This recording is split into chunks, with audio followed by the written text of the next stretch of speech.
বেলালের কি অপরাধ ছিল? অপরাধ শুধু কলেমা পড়েছে।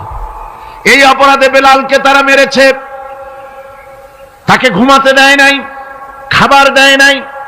এরপরেও যখন তিনি কালেমা ছাড়েন নাই, হযরতে বেলালকে উটের পায়ের সঙ্গে রশি দিয়া বেঁধে উটকে তাড়ায় দিয়েছে। উট দৌড়াতেছে, বেলাল দড়ির মাথায় বাঁধা।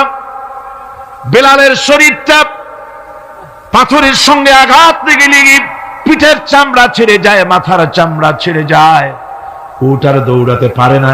তখন উটের পা থেকে হযরতে বেলালকে খসিয়ে নিয়ে উত্তপ্ত মরুভূমির উপরে বেলালের রক্তাক্ত শরীরটাকে চিৎ করে শুইয়ে দিয়ে কাফির বেঈমানেরা লোহার রড দিয়ে চতুর্দিকে দাঁড়িয়ে তাকে পিটাচ্ছে আর বলছে, বেলাল এখনো মুহাম্মদের সাল্লাল্লাহু আলাইহি সাল্লামের আল্লাহরে ভুলে যা, লাত মানাতের উপরে ঈমান আন। এমন কঠিন সময়ের ভিতরে হযরতে বেলাল একটা আঙ্গুল উঁচু করে বলছেন, আহাদ আহাদ আহাদ লা ইলাহা ইল্লাল্লাহ লা ইলাহা ইল্লাল্লাহ লা ইলাহা ইল্লাল্লাহ। একটু জোরে পড়েন, লা ইলাহা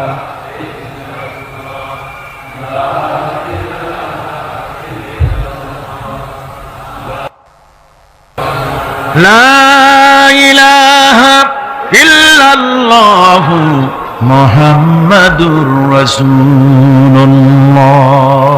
আমার ভাইরা, ওরা হযরতে খাব্বাবকে বেঁধেছে, খুঁটির সাথে বেঁধে চতুর্দিক থেকে তীর নিক্ষেপ করছে, তরবারি মারতেছে, শরীরের গোশত টুকরা টুকরা হয়ে পড়তেছে। এরপরে কাফেরের নেতা বলতেছে, থামো, একটা কথা বলে নেই।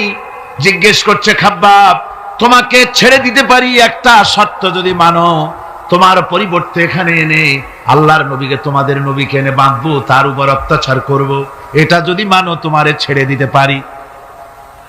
এতক্ষণ ধরে যিনি তীর তরবারির আঘাত নীরবে সহ্য করতেছিলেন, এখন মানুষের এই কথার আঘাত তিনি সহ্য করতে পারলেন না। হযরতে খাব্বাব ডাক দিয়া বলেন, ও কাফির বেঈমানেরা শোনো, তোমাদের হাত দিয়া আল্লাহর নবীকে এখানে এনে, তোমাদের হাত দিয়ে তীর তরবারি তো দূরের কথা, তোমাদের নাপাক হাত দিয়া আল্লাহ নবীর গায়ে যদি একটা ফুলও নিক্ষেপ করো, আমার শরীরের ভিতরে এক ফোঁটা রক্ত থাকতে আমি তা বরদাস্ত করব না। চতুর্দিক থেকে মার আরম্ভ হয়ে গেল, গায়ের গোশত পড়ে যায়। হযরতে খাব্বাব মনে করলেন এখন তো আর জীবন বাঁচবে না, বুঝি মরে যাব। তিনি তখন বললেন, রব্বুল আলামিন, আমার তো সময় হয়ে এসেছে বোধহয়, আমার এখন জীবনের শেষ মুহূর্তে আমার মন চায় যদি দুইটা সেজদা তোমারে দিতে পারতাম, 2 রাকাত নামাজ যদি পড়তে পারতাম, জীবনটা আমার খুশি হয়ে যেত। কিন্তু আমি বান্ধা, কেমন করে আমি সেজদা দেব? সেজদা দেওয়ার কোনো উপায় আমার নাই। তবে কাবা শরীফের দিকে আমার মুখ ঘুরানো আছে, আমি আমার মাথাটা একটুখানি নিচু করে নিলাম। আমার এই মাথা নিচু করাকে আমার জীবনের শেষ সেজদা হিসাবে ধরে নিও। কাফির বেঈমানেরা হযরতে খাব্বাবের মাথা ধরি অন্যদিকে ঘুরিয়ে দিল। হযরতে খাব্বাব পড়লেন, ফাইনামা তুওয়াল্লু ফাসাম্মা ওয়াজহুল্লাহ। যেদিকেই মুখ ঘোরাও সেদিকেই আল্লাহ, আল্লাহ ছাড়া কোনো দিক নাই। আমার ভাইরা, এই জিহাদে এত বড় ফজিলত আল্লাহ রাব্বুল আলামিন রেখেছেন। দ্বীন প্রতিষ্ঠার জন্য যারা লড়ে, আল্লাহ পাক তাদের জন্য বিরাট নিয়ামত রেখেছেন। সুবহানাল্লাহ পড়ে, লা তামাসসুহান নার ওয়া আইনুন বাকাত মিন খাশিয়াতিল্লাহ ওয়া আইনুন বাতাত তাহরিসু ফি সাবিলিল্লাহ। রাওয়াহু তিরমিজি। হযরত ইবনে আব্বাস রাদিয়াল্লাহু তাআলা তিনি বলছেন, আমি রাসূলুল্লাহকে বলতে শুনেছি, আল্লাহ নবী বলেছেন, 2টি চোখকে জাহান্নামের আগুন 2টা চোখকে স্পর্শ করবে না। একটা চোখ হচ্ছে গভীর রাত্রে যারা আল্লাহর ভয়তে, জাহান্নামের ভয়তে যারা কান্দে, জাহান্নামের আগুন ওই চক্ষুকে স্পর্শ করবে না। আর যারা দ্বীন প্রতিষ্ঠার জন্য, আল্লাহর দ্বীন কায়েমের জন্য ময়দানে যারা লড়াই করে, রাতের বেলায় পাহারা দেয়, ওই পাহারারত চোখের মধ্যে জাহান্নামের আগুন ওই চোখে স্পর্শ করবে না। আমার ভাইরা, হযরত উসমান রাদিয়াল্লাহু তাআলা আনহু বলছেন, মান রাবাতা লাইলাতান ফি সাবিলিল্লাহ কানাত কাআলফি লাইলাতিন সিয়ামুহা ওয়া কিয়ামুহা। হাজার রাত ধরে রোজা রাখলে, হাজার রাত ধরে ইবাদত করলে, আর হাজার দিন ধরে রোজা রাখলে যে সওয়াব হবে, একটা ঘন্টা একটা রাত যদি কেউ পাহারা দেয় আল্লাহর দ্বীনকে প্রতিষ্ঠার জন্য, আল্লাহর দ্বীনের কোন ইসলামী রাষ্ট্রের প্রহরায় যদি কেউ যদি থাকে, একটা রাতে পাহারা দিয়ে যে সওয়াব হবে, হাজার হাজার বছর ধরে নামাজ রোজা করে ওই সওয়াব পাওয়া যাবে না। সুবহানাল্লাহ। অর্থাৎ হাজার বছর ধরে নামাজ রোজা করার মতোই সওয়াব পাহারা দেওয়া আল্লাহর দ্বীনের ইসলামের রাষ্ট্রকে। বন্ধুগণ, রাসূল পাক সাল্লাল্লাহু আলাইহি ওয়াসাল্লাম তিনি বলেছেন, কিয়ামতের দিন জাহান্নামের আগুন আর জিহাদের ময়দানের ধুলি, এই দুটি একসঙ্গে কোন মানুষের পেটের মধ্যে প্রবেশ করবে না। রাসূল পাক সাল্লাল্লাহু আলাইহি ওয়াসাল্লামের একটি হাদিস যা মিশকাত শরীফের মধ্যে বর্ণিত আছে। মিশকাত শরীফের সম্ভবত 336 পৃষ্ঠায় এই হাদিসটি বর্ণনা করা হয়েছে যে হযরত ইবনে আইস রাদিয়াল্লাহু তাআলা আনহু হচ্ছেন এই হাদিসের রাবী। তিনি বলছেন, একবার হুজুর সাল্লাল্লাহু আলাইহি ওয়াসাল্লাম এক ব্যক্তির জানাজায় গিয়ে উপস্থিত হলেন। হযরত ওমর রাদিয়াল্লাহু তাআলা আনহু তখন হুজুরকে বললেন, হে রাসূল, আপনি এই লোকটার জানাজা পড়বেন? এই লোক তো ইসলামের এই ক্ষতি করেছে, সেই ক্ষতি করেছে, অমুক করেছে, এই লোকটার আপনি জানাজা পড়বেন? হুজুর তখন উপস্থিত লোকদের জিজ্ঞেস করলেন, হাজিরিন, তোমরা কি কেউ এই লোকটাকে কোন ইসলামের ভালো কাজ করতে দেখেছো? একজন লোক দাঁড়িয়ে গেলেন। তিনি বললেন, হে আল্লাহর নবী, আমি সাক্ষী, আমি দেখেছি। একটা মুজাহিদ বাহিনী জিহাদ করে ফিরতে ছিল, তো এক জায়গায় তারা ডেরা গাড়লো, শিবিরে স্থাপন করলো রাত কাটাবে বলে। আমি দেখেছি এই লোকটি সারা রাত সেই মুজাহিদদেরকে, সাহাবীদেরকে সারা রাত জেগে জেগে পাহারা দিয়েছে।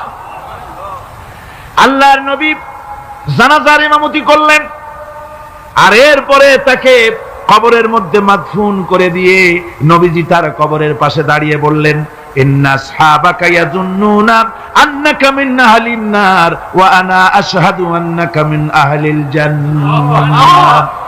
নবীজি বলছেন, ও কবরবাসী, তোমার সাথীরা মনে করে তুমি জাহান্নামী, আর আমি নবী মুহাম্মদ সাল্লাল্লাহু আলাইহি ওয়াসাল্লাম সাক্ষী দিচ্ছি তুমি বেশক আল্লাহর বেহেশতি, তুমি অবশ্যই আল্লাহর জান্নাতে যাবে। এরপর হযরত ওমরের দিকে ফিরে রাসূলুল্লাহ বললেন, ওমর, মানুষের শুধু বাহ্য দৃশ্যটাই দেখো না, তার অন্তরের জজবাটাকেও কদর করো। সুবহানাল্লাহ বিহামদিহি। এই জিহাদের ময়দানে যারা কাজ করে, জান দেয়, মাল দেয়, আল্লাহ পাক তাদের উপরে রহম করেন। এই জিহাদ হচ্ছে এক অগ্নি পরীক্ষা। এই জিহাদটা কি? অগ্নি পরীক্ষা। এমনি এমনি বেহেশতে যাওয়া যাবে না ভাই। আল্লাহ রাব্বুল আলামিন কোরআনে কারীমের মধ্যে বলেছেন, আহাসিবান নাসু আইয়ুতরাকু আইয়াকুলু আমান্না ওয়া হুম লা ইফতানুন। লোকেরা কি ভেবেছে নাকি যে ঈমান এনেছি এই কথাটা বললেই আমি বেহেশত দিয়ে দিব, মুমিন বলে সার্টিফাই করব? না, যখনই তারা বলবে আমি মুমিন, আমি তখন তাকে অবশ্যই পরীক্ষা করব, এই পরীক্ষায় তাকে পাশ করতে হবে। কোরআনে কারীমে আল্লাহ রাব্বুল আলামিন অনেক জায়গায় এই কথাগুলি বলেছেন। এমনি এমনি ছেড়ে দেওয়া হবে না। আমি অতীতের লোকদেরকেও পরীক্ষা করেছি, তোমাদেরকেও পরীক্ষা করব। পরীক্ষা না দিয়ে কেউ তোমরা বেহেশতে যেতে পারবে না। এই জমিনে তোমাদের আগুনের পরীক্ষা দিতে হবে। পয়গম্বরেরা কষ্ট করেছেন, সাহাবায়ে কিরাম কষ্ট করেছেন। আল্লাহ রাব্বুল আলামিন তিনি বলছেন, আম হাসিবতুম আন তাদখুলুল জান্নাতা ওয়া লাম্মা ইয়াতিকুম মাসালুল লাযীনা খালাউ মিন ক্বাবলিকুম মাসাতহুমুল বাসাউ ওয়াদ-দাররাউ ওয়া যুলজিলু হাত্তা ইয়াকুলার রাসূলু والذين معه متى نصر الله ألا إن نصر الله قريب। আল্লাহ রাব্বুল আলামিন বলেন, তোমরা কি মনে করেছো যে তোমরা বেহেশতে প্রবেশ করবে, অথচ তোমাদের পূর্বে যারা এই পৃথিবীতে এসেছিল তাদেরকে আমি যেমন পরীক্ষা করেছি ওরকম পরীক্ষা এখনো তোমাদের উপরে আসে নাই, ওরকম বিপদও আসে নাই, মুসিবতও আসে নাই। এমন বিপদ এসেছিল নবীদের উপরে, সাহাবায়ে কিরামদের উপরে, যে বিপদে মানুষ জর্জরিত হয়ে গিয়ে নবী এবং তার সাথী সঙ্গীরা এ কথা তারা মুখ থেকে বেরিয়ে গেছে, মাতা নাসরুল্লাহ, আয় আল্লাহ তোমার মদত কখন আসবে, তোমার মদত কখন আসবে, মার খেতে খেতে তো শেষ হয়ে গেলাম। এইভাবে যখন মার আসে চতুর্দিক থেকে আর মুমিনেরা ময়দানে পা জমায়ে টিকে থাকে দিন প্রতিষ্ঠার জন্য, আল্লাহ তখন খুশি হয়ে এক সময় ঘোষণা করে দিবেন, আলা ইন্না নাসরাল্লাহি করিব, আর দেরি নাই, আমার মদত আমার সাহায্য তোমাদের জন্য অবধারিত। সুবহানাল্লাহ। আমার ভাইরা, বিষয়টা সহজ নয়। শুধু দুইটা সেজদা দিয়া, শুধু তাহাজ্জুদের কিছু নামাজ পড়িয়া আল্লাহর জান্নাতে যাওয়া এত সহজ নয়, রাস্তা খুব কঠিন, রাস্তা খুব। ये शहादत गाहे उल्फत में कदम रखना, ये शहादत गाहे उल्फत में कदम रखना, लोग समझते हैं आसान है मुसलमान होना। এটা হলো শাহাদাতের উত্তপ্ত ময়দানে পা রাখা। লোকেরা মনে করে ইসলাম গ্রহণ করা, মুসলমান হওয়া বুঝি বড় সহজ ব্যাপার। এত সহজ না। আমরা হানফি মাসলাকের লোক, ইমাম আবু হানিফার মাসলাক অনুযায়ী চলি। আমরা মনে করি বেহেশতে এমনি যাব, কিন্তু আমাদের ইমাম সাহেব কি করছেন ওই ইতিহাস আমাদের জানা নেই। খাজা বাবার মহব্বতে অস্থির। রজব মাস আসলে পরে বড় বড় ডেক্সি চড়ায়, সেই ডেক্সির উপরে লাল শালু বিছায়, তারপরে টাকা পয়সা রোজগার বহুত করে। আসলে তো খাজা না, আসলে হচ্ছে ইয়া খাজা কুস্তু আজা, পেট তো ভরে যা। পেট ভরার জন্য পয়সা করে ইনকাম করা। খাজার লা ইলাহা ইল্লাল্লাহ এই চিশতিয়া তরিকার জিকির গ্রহণ করা হয়েছে, কিন্তু চিশতিয়া তরিকা যে আরেকটা আছে, তারাগার পর্বতে পৃথিবীরাজের সঙ্গে লড়াই করা, সেইটার কাছে নেই আমরা, সেটা। ইমাম আবু হানিফা শুধু মস্তাই বলেন নাই, দিন প্রতিষ্ঠার জন্য রক্ত দিয়েছে, ঠিক কিনা? 8 বছর, 8টি বছর পর্যন্ত কারারুদ্ধ ছিলেন। তাকে জিজ্ঞেস করা হয়েছে, ইমাম সাহেব জেলের মধ্যে তো আছেন, কষ্ট হয়? ইমাম সাহেব বলেছেন, না কষ্ট হয় না, তবে মাঝে মাঝে একটু কষ্ট হয় মনে। 2-4 মাস পর পর আমার বুড়ি মাকে এনে হাজির করা হয় জেলখানার মধ্যে, আর আমার মায়ের সামনে আমাকে পেটানো হয়, যেন মা আমাকে বলে যে এদের সাথে একমত হয়ে যা, সেই জন্য পেটানো হয়। তা আমার মা আমার মায়ের দেখে, আর মায়ের চোখ থেকে পানি পড়তে থাকে, তখন আমার মনে বড় কষ্ট লাগে। তবে আলহামদুলিল্লাহ মা আমার এমন, আমার মার দেখেন আর হজম করেন, আর আমাকে বলেন খবরদার এক চুলো সিদ্ধান্ত থেকে নড়বা না।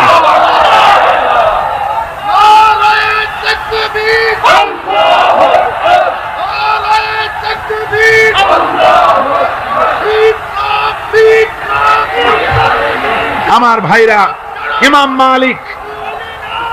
মালিক 28 দিন পর্যন্ত তাকে বাতিলরা বেঁধে দিয়ে গেছে, হাত পিঠ মোড়া দিয়ে 28 দিন বাঁধা। এই হাত বাহু থেকে ডিসকানেক্ট হয়ে গিয়েছে, এই বাহুর জোড়া থেকে ডিসকানেক্ট হয়ে গিয়েছিল হাত, 28 দিন পর্যন্ত বাঁধা ছিল। ইমাম আহমদ বিন হাম্বল, ইসলাম বিরোধীরা তাকে পিটাইছে, প্রত্যেকটা চাবুকের সাথে গায়ের গোশত উঠে এসেছে। এজন্য কবি বলতেছি, पैरवी बू हनीफा की सनद जिंदान है, हम्बली होता है पीठ पर दुर्रे खाने की बात। হানাফি হতে চাও, জেল জরিমানার জন্য প্রস্তুতি নাও। শুধু সবরি কলা খাইয়া বেহেশতে যাওয়া যাবে না, এত সহজ না। আঙ্গুর বেদানা, সবরি কলা আর দুধের সরের উপর ইসলাম আসে নাই, ইসলাম এসেছে তত্ত্ব ময়দানের উপরে।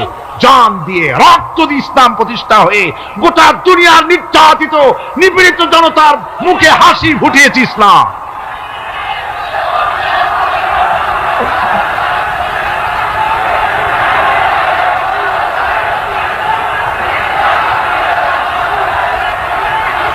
আমার ভাইরা, এই জিহাদ যখন শুরু হয়ে যাবে, মুসলমানেরা যখন আল্লাহর দয় বিধান কায়েমের জন্য যখন লড়াইয়ের ময়দানে যখন ঝাঁপায়া পড়বে, সে ময়দানে যদি তাদের অস্ত্র কম থাকে, জনসংখ্যা কম থাকে, আল্লাহ রাব্বুল আলামিন ওয়াদা করেছেন, ওয়া কানা হাক্কান আলাইনা নাসরুল মুমিনিন।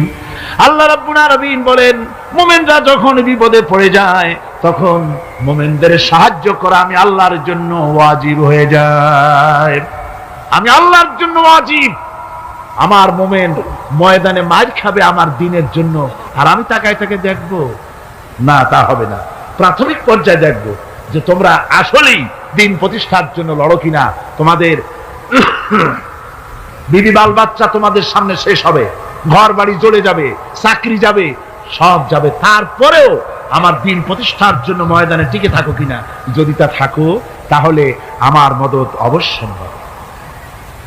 আর কাফিরদের বিরুদ্ধে বিজয়ের জন্য রব্বুল আলামিন বলেছেন, ওয়া কাফাল্লাহুল মুমিনিনাল কিতালা ওয়া কানাল্লাহু কাবিয়ান আজিজা। কাফেরদের বিরুদ্ধে লড়াইয়ের ময়দানে মুসলমানদেরকে সাহায্য করার জন্য আল্লাহই যথেষ্ট। কে যথেষ্ট? আল্লাহ যথেষ্ট। রব্বুল আলামিন বলেছেন, ওয়ালা তাহিনু ওয়ালা তাহজানু ওয়া আনতুমুল আলাউনা ইন কুনতুম মুমিনিন।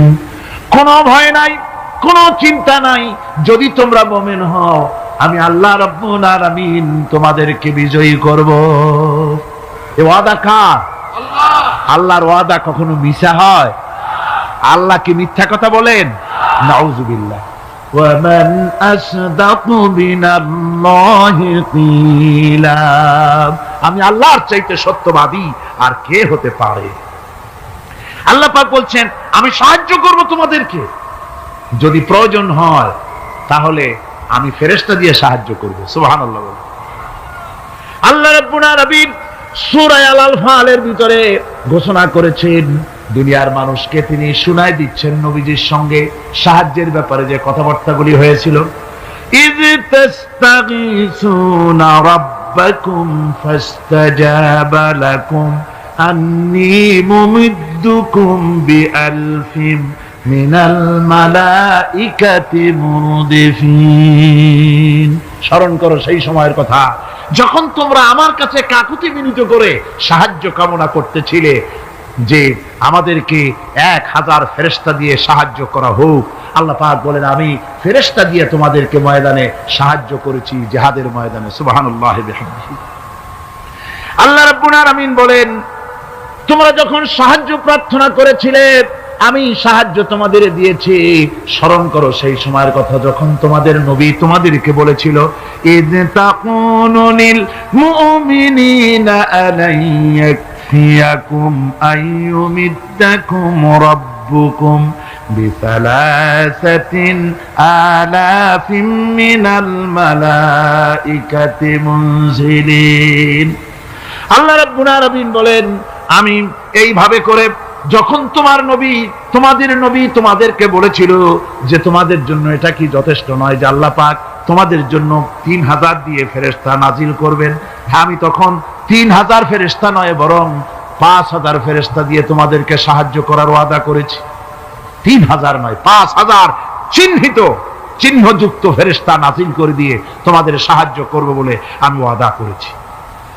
আজও সেই মদদ আল্লাহর পক্ষ থেকে আমাদের জন্য ওই মদদ আজও আসতে পারে। কবি বলছেন, ফেজায়ে বদরে পয়দা কুন ফিরিশতে তেরি নুসরত কো উতর सकते गर्दों से कतर अंदर कतर अभी।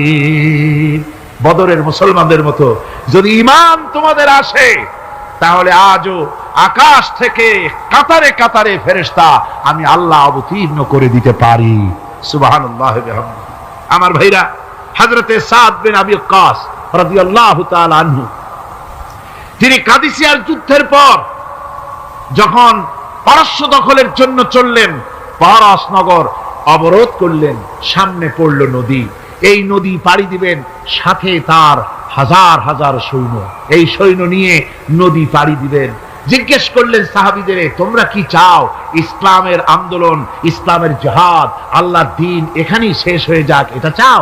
না ইসলামের এই কলেমার আওয়াজ নদীর ওপারেও নিয়ে যেতে হবে, অথচ আমাদের কাছে কোনো পারাপারের কোনো নৌকা নাই, কি করতে চাও? সাহাবীরা বললেন, আমরা আপনার অর্ডার ফলো করব, আমরা এই নদীর ওপারে গিয়েও কালেমার পতাকাকে উড্ডীন করতে চাই, কালেমার সুশীতল ছায়াতলে গোটা দুনিয়াকে আনতে চাই। হযরতে সাদ তখন বললেন, তাহলে তোমরা সবাই আমার পেছনে পেছনে এই দরিয়ার ভিতরে ঝাঁপিয়ে পড়ো, আর আমার সঙ্গে সবাই উচ্চারণ করো, নাস্তাঈনু বিল্লাহি ওয়া নাতাওয়াক্কালু আলাইহি হাসবুনাল্লাহু নি'মাল ওয়াকিল নি'মাল মাওলা ওয়া নি'মান নাসীর। ইতিহাস লিখতেছি, 60,000 সৈন্য তাদের অশ্ব নিয়ে, তাদের উষ্ট্র নিয়ে, তাদের মালপত্র নিয়ে, জিহাদের সামান নিয়ে শ্রাবণের খরস্রোতা নদী, উত্তাল তরঙ্গমালায় ভরা নদীর উপর থেকে এই সাহাবীরা পাড়ি দিয়ে ওপার চলে গেলেন। ওপার যাওয়ার পরে হযরতে সাদ বলছেন, তোমাদের কেউ কি হারায় গেছে নাকি? সবাই এদিক ওদিক তাকায়, খোঁজ করে বলল, মানুষ তো দূরের কথা, একটা উট আর ঘোড়াও একটাও হারায় যায় নাই। একজন বলল, আমার একটা পেয়ালা, যে পেয়ালা আমি পানি পান করতাম, সেই পেয়ালাটা তুফানে ছিটকে কোথায় চলে গেছে, ওইটা হারায় গেছে। হযরতে সাদ বলেন, মুজাহিদের কোন জিনিস দরিয়া নিতে পারে না, অবশ্যই তা ফেরত আসবে। এই কথা তিনি বলতেছিলেন, হঠাৎ করে দরিয়ার কিনারে একটা আওয়াজ হলো, দেখা গেল তুফানের ভিতরে সেই হারানো বাটিটা তাদের মধ্যে ফিরে এসেছে। আল্লাহু আকবার। মুজাহিদদেরকে সাহায্য করেন স্বয়ং আল্লাহ রাব্বুল আলামিন। আফ্রিকার জঙ্গলের কাছে ভিন্ন ইতিহাস, জঙ্গলের কাছেই মুসলমানদেরকে থাকতে দেওয়া হয়েছিল। মনে করা হয়েছিল জঙ্গলের সমস্ত হিংস্র প্রাণীরা এই মুসলমানদের শেষ করে দেবে, যুদ্ধ করা লাগবে না। হযরতে সাদ সে অবস্থা বুঝতে পারলেন, তিনি একটা মঞ্চ তৈরি করলেন। সেই মঞ্চের উপরে দাঁড়ায় জঙ্গলের প্রাণীদের দিকে লক্ষ্য করে তিনি নোটিশ জারি করে দিলেন, বললেন, ইয়া আইয়াতুহাল হাশারাত ওয়াস সিবাউ নাহনু আসহাবু রাসূলুল্লাহ সাল্লাল্লাহু আলাইহি ওয়াসাল্লাম। হে জঙ্গলের হিংস্র প্রাণীরা, আমরা আল্লাহ রাসূলের সাহাবী, ফাইন্না নাজিলুনা ফামান ওয়াজাদনা বাদাহু কাতালনাহু। আমরা রাসূলের সাহাবী, এইখানে আল্লাহর দ্বীনকে কায়েম করার জন্য আমরা এসেছি, আল্লাহর কলেমার আওয়াজ নিয়ে আমরা এখানে রাত কাটাবো। সুতরাং এই জঙ্গলের ভিতরে হিংস্র প্রাণী যত আছো, সব আমাদের এই জায়গা ছেড়ে অন্যত্র চলে যাও। আফ্রিকার জঙ্গলি মানুষেরা চিন্তা করলো, মানুষের কথা কি জঙ্গলি প্রাণীতে শোনে নাকি, পাগলে কয় কি? তারা তাকায় তাকায় দেখলো, হযরতে সাদের এই ঘোষণার পরে বাঘের কাতারে বাঘ, সিংহের কাতারে সিংহ, সাপের কাতারে সাপ, যার যার ডিম আর বাচ্চাগুলি মুখে কামড়ায়া সাহাবীদের এলাকা ছেড়ে দিয়ে তারা অন্যত্র চলে গেল। আমার মুসলমান ভাইরা, এই ছিল মুসলমানদের ইতিহাস। দ্বীন প্রতিষ্ঠা করার কাজে মুসলমান এগোলে আল্লাহই মদত করেন। কে মদত করেন?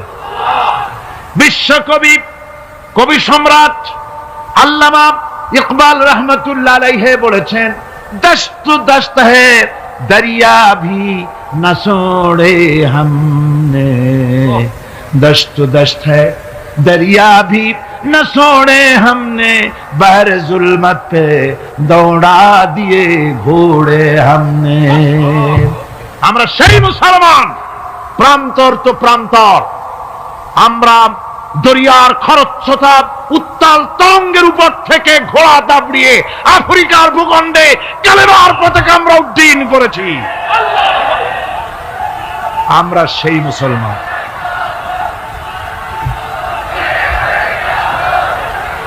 একটুখানি জিকির করেন, লা ইলাহা ইল্লাল্লাহ, লা ইলাহা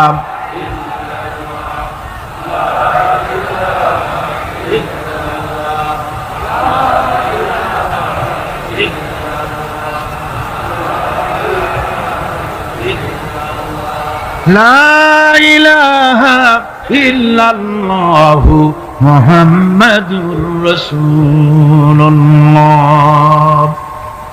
সমুদ্রের ঢেউকে, দাজলা নদীর ঢেউকে আল্লামা ইকবাল স্মরণ করায় দিচ্ছেন। ও দরিয়ার ঢেউ, ऐ मौजूदा जिला तू भी पहचानती है हमको, अब तक है तेरा दरिया अफसाना हमारा। হে টাইগ্রিসের উত্তাল তরঙ্গমালা, নিশ্চয় তোমার ভুলে যাওয়ার কথা নয় যে তোমার উপর থেকেই আমরা দরিয়া পার হয়ে উপরে গিয়ে কালেমার পতাকা উড্ডীন করেছিলাম। আমরা সেই মুসলমান, আজ ইসলামী চেতনা হারায়া আমরা আজকে দুনিয়ার মধ্যে সবচাইতে লাঞ্ছিত, পদদলিত, হেয় প্রতিপন্ন জাতিতে পরিণত হয়েছি। আমার ভাইরা, মহাকবি, বিশ্বকবি, কবি সম্রাট আল্লামা ইকবাল রহমাতুল্লাহ আলাইহি সুন্দর করে বলেছেন, মুসলমানদেরকে লক্ষ্য করে বলেছেন, ঘোষণা করো, বাতিলদেরকে জানায়া দাও, আমরা মাথা নত করার জাতি নই। আমরা মাথা নত করার জাতি? ভারত আজ আমাদের দিকে চোখ রাঙায়, ভারত চোখ রাঙায় তাকায় আমাদের দিকে, দুনিয়ার অনেকেই আমাদের দিকে চোখ রাঙায়। বিশ্বকবি আল্লামা ইকবাল বলেছেন, বাতিল সে দবনে ওয়ালে আয়ে আসমান নেহি হাম, बातिल से दबने वाले आए आसमां नहीं हम, सो बर कर चुका है तू इम्तिहान हमारा। বাতিলের সামনে মাথা নত করার জাতি আমরা নই। ওই আকাশ সাক্ষী, ওই জমিন সাক্ষী, আমরা মাথা দিয়েছি কিন্তু মাথা নত করি নাই, শির দিয়েছি আমামা দেই নেই, সে জাতি আমরা। সুবহানাল্লাহ। সেই জাতি আজ দুনিয়ার বুকে লাঞ্ছিত, পদদলিত হচ্ছে। কারণ কি? কারণ হচ্ছে একমাত্র এই যে আমরা আমাদের জীবনের উদ্দেশ্য ভুলে গিয়েছি। আমার ভাইয়েরা, আল্লাহর এই রাস্তায়, আল্লাহর এই দিন প্রতিষ্ঠার জন্য লড়াই হবে, জিহাদ হবে। জিহাদের কথাই বলতেছি। এই জিহাদ হলো পৃথিবীর নির্যাতিত, নিপীড়িত মানুষের মুক্তির জন্য জিহাদ। জিহাদ কি জন্যে? আমরা রাষ্ট্রপ্রধান হব, আমরা দেশ দখল করব, নেতৃত্ব দিব, এজন্য নয়। আমরা জিহাদ করব মানুষকে, মানুষের তৈরি করা মতবাদ, নির্যাতন থেকে, জুলম থেকে, অত্যাচার থেকে মানুষকে বাঁচাবার জন্য, মানবতা, নিগৃহীত নির্যাতিত মানবতার মুখে মুক্তির হাসি ফুটাবার জন্য আমরা করব লড়াই। সেই লড়াইয়ে এগিয়ে আসতে হবে তরুণদেরকে। কাদেরকে? জোরে বলতে হবে, কাদেরকে? তরুণদের আসতে হবে, যুবকদের আসতে হবে। আমার আনন্দে বুক ভরে যায় যখন দেখি মাহফিলে, আজকে তো এই মাহফিল কোরআনে কারীমের কথা এই ভূখণ্ডে আল্লাহ বলার তৌফিক দিয়েছেন। 35টি বছর পার হয়ে গেছে, জীবনের 35টি বছর কোরআনে কারীমের সামান্য একটু খেদমত করার তৌফিক আল্লাহ পাক দান করেছে। যখন এই কাজ প্রথম শুরু করি তখন দেখেছি মাহফিলে যারা আসে তাদের 95% দাড়ি পাকা বুড়া মানুষ। কিন্তু দিন যত যেতে লাগলো, 71 পার হয়ে গেল, 72, 73, 74 এলো, আস্তে আস্তে দেখা গেল চিত্র উল্টে গেল। আজ মসজিদে তরুণদের জন্য জায়গা পাওয়া যায় না। যারা মসজিদে যায় সব তরুণ। যারা আগে হজে যেত সব বুড়া মানুষ, পাপ করার আর কোনো বয়স নাই, তখন যাইতো হজ করতে। এখন আলহামদুলিল্লাহ তরুণেরা যায় হজ করতে বেশিরভাগ। আজকের মাহফিল দেখুন, দাঁড়ায় দেখতে বলি নাই, জায়গায় বসে আর ডাইনে বা একটু তাকায় দেখেন কারা বেশি, দাড়ি পাকা না যুবক? যুবক আর তরুণ দিয়ে আল্লাহর এই মুজাহিদ, আল্লাহর এই গোলামদের দিয়ে আল্লাহ মাহফিল ভরে দিয়েছেন। জোরে কোন সুবহানাল্লাহ, জোরে কোন আলহামদুলিল্লাহ। এই তরুণ যুবকরাই হচ্ছে ইসলামের সম্পদ। ইসলামের সম্পদ কে? তরুণ আর যুবকেরা। তোমাদের অবদান ইসলামে সব চাইতে বেশি। মনে রাখবেন যুবকেরা, শোনো, ইসলাম প্রতিষ্ঠিত হয়েছে তোমাদের রক্তের উপরে। কাদের রক্তের উপরে? যুবকদের রক্তের উপরে। যারা ইসলাম প্রথম কবুল করেছিলেন তারা কিন্তু বুড়ো ছিলেন না কেউ, প্রথম যে ব্যক্তি ইসলাম কবুল করলেন হযরতে সাইয়্যিদুনা আবু বকর সিদ্দিক রাদিয়াল্লাহু তাআলা আনহু। বয়স ছিল 37 বছর। 37 বছর বয়সে দাঁতটা পড়িয়া খুনখুনা বুড়া হয়ে গেছিল নাকি? হযরত ওমর ইসলাম যখন কবুল করেন তখন তিনি ছিলেন 26 বছরের টকবগে যুবক। যৌবনের রক্ত পা এবং মাথা পর্যন্ত শিরায় উপশিরায় ধাবমান এই যুবক হযরত ওমর 26 বছর বয়সের সময় ইসলাম কবুল করেন। হযরত আব্দুর রহমান বিন আউফ যখন ইসলাম কবুল করেন বয়স ছিল মাত্র 17 বছর। হযরত আলী যখন ইসলাম কবুল করেন তখন বয়স ছিল মাত্র 8.5 বছর। তোমাদের মতো তরুণেরা যুবকেরাই সর্বপ্রথম কলেমার পতাকা ধারণ করে রাসূলকে সাহায্য করেছিল। সুবহানাল্লাহ।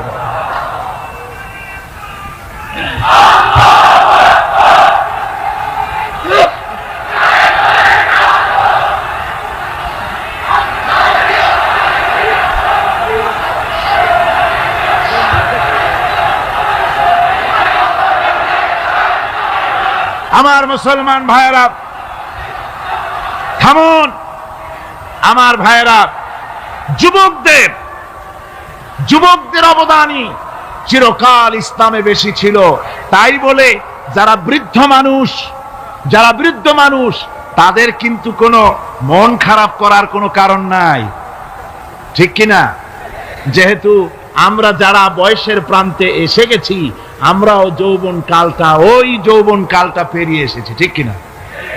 আরেকটি কথা, কিয়ামতের দিন কোন বুড়ো মানুষ বেহেশতে যাবে না, সব যুবকরা যাবে। বেহেশতে যাবে কারা?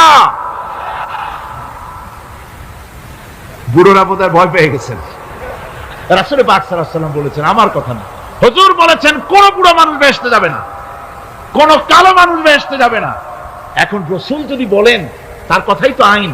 হুজুর বলেন কালো মানুষ বেহেশতে যাবে না, একটা কালো মানুষ কান দিয়ে তো পড়েই গেছে। হুজুর বলেন কেঁদো না, তুমি যখন বেহেশতে যাবে চাঁদের মতো সুন্দর চেহারা নিয়ে বেহেশতে যাবে। বুড়ার কান্না দেখে হুজুর বলছেন কেঁদো না, তুমি যখন বেহেশতে যাবে আল্লাহ তোমার যুবক বানায় পাঠায় দিবে। যেহেতু বেহেশত হচ্ছে যুবকদের জন্য, সুবহানাল্লাহ। অত নাজ নিয়ামত, অত আনন্দ, বুড়া মানুষে তো খাইয়ে খুইয়ে বেহেশত নষ্ট করে ভালো হবে। এই জন্য যৌবন দরকার, স্বাস্থ্য দরকার বেহেশত উপভোগ করার জন্য। সেই জন্য বেহেশত যাবে কারা? তরুণেরা যাবে। কারা যাবে? তরুণ তরুণী দিয়ে আল্লাহ পাক বেহেশত ভরে ফেলবেন। সুবহানাল্লাহ। আমার তরুণেরা, যুবকেরা শোনো, রাসূলুল্লাহ তোমাদের কত সম্মান দিয়েছেন। কে সম্মান দিয়েছেন? রাসূলুল্লাহ। রাসূলুল্লাহ এক জায়গায় বক্তৃতা করতেছিলেন, বক্তৃতা করছে, এমন সময় দেখা গেল একজন তরুণ সাহাবী, নাম তার জারীর রাদিয়াল্লাহু তাআলা আনহু। চাঁদের মতো চেহারা তার ছিল, খুব সুন্দর চেহারা ছিল তার। হযরত জারীর বসতে না পেরে জায়গা পায় না, দাঁড়ায় আছে। রাসূল নিজের গায়ের চাদরটা খুলে জারীরের দিকে নিক্ষেপ করলেন, বললেন জারীর দাঁড়িয়ে আছো, আমার চাদরের উপরে বসো। সুবহানাল্লাহ। হযরতে জারীর রাসূলুল্লাহর চাদর নিয়ে চুমা খাইতে লাগলেন আর বললেন আকরামাকাল্লাহ কামা আকরামতানি ইয়া রাসূলুল্লাহ। হে রাসূল, আল্লাহ আপনার সম্মান আরো অনেক বাড়িয়ে দিক, যেমন আপনি আমাকে মর্যাদা দিলেন। হে রাসূল, আপনার চাদরে পৃথিবীর কোন মানুষ বসতে পারে? আমার তরুণ ভাইয়েরা, আমার যুবক ভাইয়েরা, তোমাদেরকে রাসূল মহব্বত করতেন, ভালোবাসতেন সবচেয়ে বেশি। তোমরা আজ বাতিলের শিকার। কার শিকার? বাতিলের শিকার। তোমাদেরকে কি দেওয়া হয়? যে সব রাজনৈতিক দলের যুবক যারা তোমরা এখানে আছো, জিজ্ঞেস করি তোমাদের নেতারা তোমাদেরকে কি দেয়? দেয় অস্ত্র, দেয় টাকা, দেয় নারী ভোগ করার জন্য পয়সা, তোমাদের চরিত্র ধ্বংস করার জন্য সব রকমের হাতিয়ার তুলে দেয়। তোমাদের হাতে শোভা পায় কলম, হাতে শোভা পায় খাতা, হাতে শোভা পায় বই। বই খাতা কলমের পরিবর্তে তোমাদের নেতারা তোমাদের হাতে তুলে দেয় স্টেন গান, তুলে দেয় হেরোইন, তুলে দেয় টাকা। এরা তোমাদের নেতা নয়, এরা তোমাদের জীবনের দুশমন। জনগণেরা কি?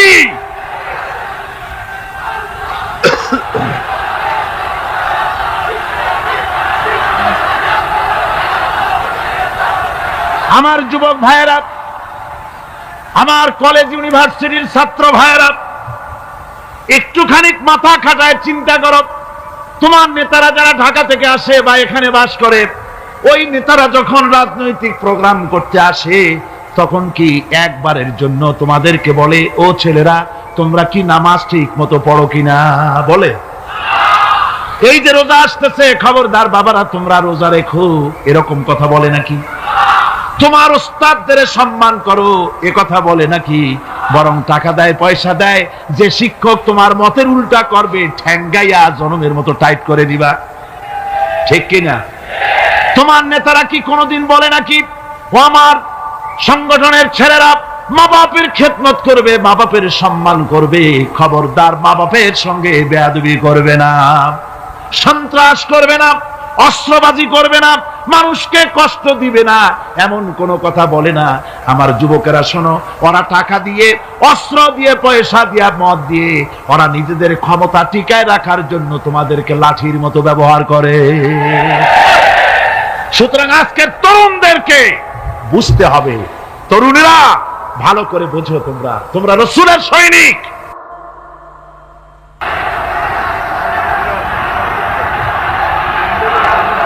তোমাদের পক্ষে সম্ভব। বসুন, আমি বুঝতে পেরেছি কথা যেহেতু তরুণদের, আর তরুণদের জনসমুদ্র, কাজী জনসমুদ্রের মধ্যে উত্তাল ঢেউ তো সৃষ্টি হবেই, স্বাভাবিক। কিন্তু সেই স্বাভাবিকতার সুযোগ নিয়ে দাঁড়ায় বিশৃঙ্খলার সৃষ্টি করবেন না। আমার ভাইরা, আমরা ইসলাম আমাদের আদব শিক্ষা দেয়। কি শিক্ষা দেয়? আদব। শুধুমাত্র কোন লোক পেশাব পায়খানার কথা বললে তাকে রাস্তা ছেড়ে দেবেন, যেতে বলবেন, তা না হলে তো আপনাদেরই অসুবিধা হবে। কথা বুঝতে পেরেছেন? বাকি কেউ উঠবেন না, দাঁড়াবেন না। এত বড় বেহেশতি মাহফিল জীবনে আরেকবার পাবো, কোন নিশ্চয়তা আছে? আপনি আমাকে বলেন, আল্লাহর আকাশের নিচে জমিনের উপরে এর থেকে শ্রেষ্ঠ কোন মাহফিল আছে নাকি? কারণ এ মাহফিল কোরআনের মাহফিল। কিসের মাহফিল? এর থেকে শ্রেষ্ঠ মাহফিল আল্লাহর আকাশের নিচে জমিনের উপরে হতে পারে না। সুতরাং বেয়াদবি কেউ করবেন না। তরুণেরা, যুবকেরা, তোমাদের এগিয়ে আসতে হবে। নির্যাতিত মানবতার পাশে তোমাদেরকে দাঁড়াতে হবে। আজ শ্রমিকরা তাদের ন্যায্য পাওনা পাচ্ছে না, কৃষক তাদের উৎপাদনের মূল্য পাচ্ছে না, নারী তার সতীত্বের গ্যারান্টি পাচ্ছে না। মানুষেরা আজ নির্যাতিত, নিপীড়িত। সারা পৃথিবীতে Bosnia, Algeria, Somalia, Palestine, Kashmir, Burma, Philippines, Bharat, পৃথিবীর সর্বত্র নির্যাতিত মুসলমানদেরকে বাঁচাবার জন্য আমার খালিদ বিন ওলীদের উত্তরসূরিরা, সালাউদ্দিন আইয়ুবী, জামালউদ্দিন আফগানি, হযরত আলীর উত্তরসূরি, আজকের মাহফিলের যুবক আর তরুণরা, তোমরা কি রক্ত দিতে পারবে?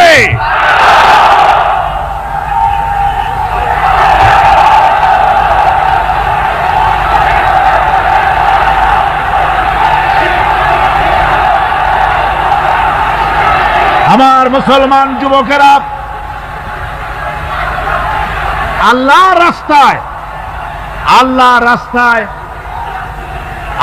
রাস্তায় রক্ত দিলে তার অবস্থা কি হবে শোনো।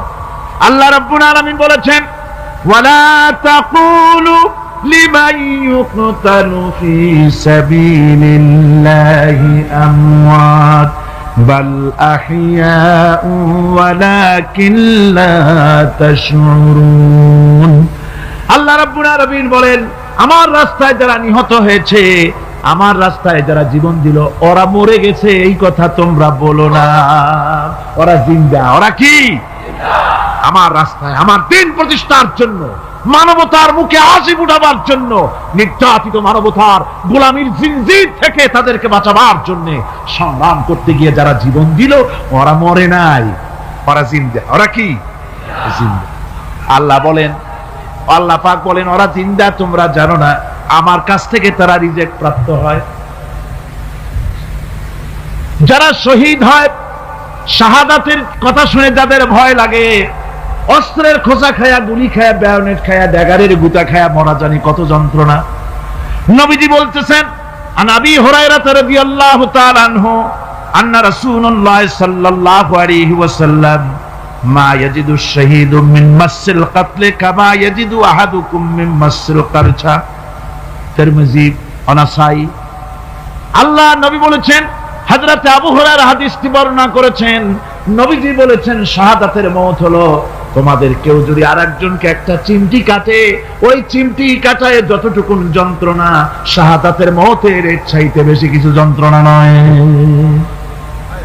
শাহাদাতের মওতটা হচ্ছে একটা সেতু। এটা কি সেতু? এটা ব্রিজ।